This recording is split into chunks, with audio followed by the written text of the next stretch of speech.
บสวัสดีครับผมอยู่นะครับคือเราเห็นซิ่งแซนเนี่ยเนาะนี่ก็เวลาถึงเสาร์เวลา2 โมงกำลังจะไปตลาดประมาณ9 โมงเกิดปุ๊บ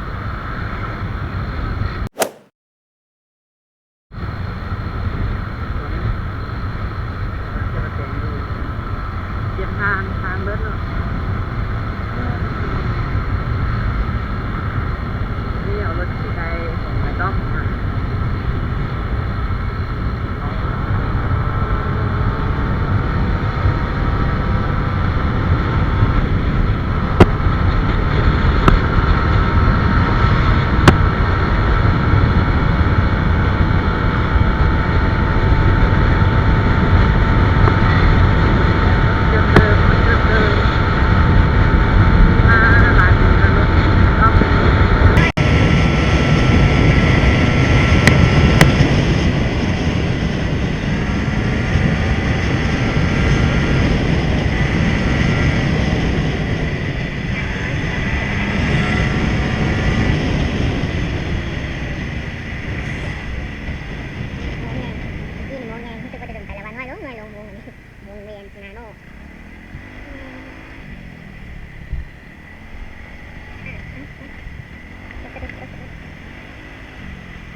นี่ตัวเท่าไหร่ในทางมองราคาเท่าไหร่30 ต้อง50 บาทเอาตัว50เลยจ้ะเดี๋ยวเบิ่งเงินกัน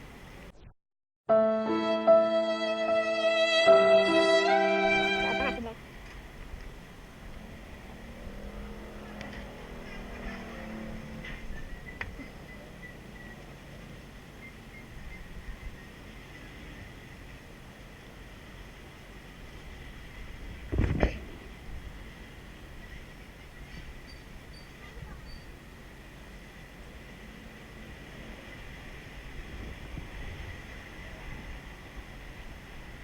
นี่จะมีหน้าโมงอ่ะ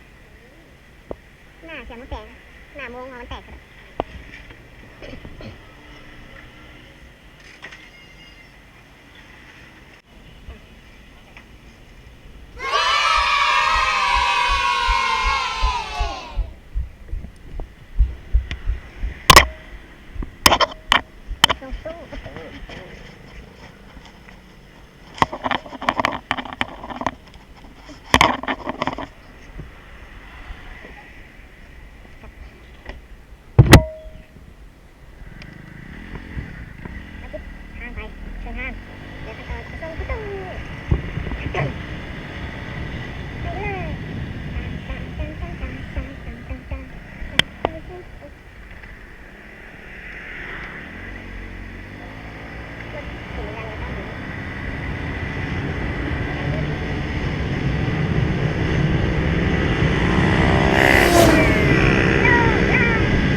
50,000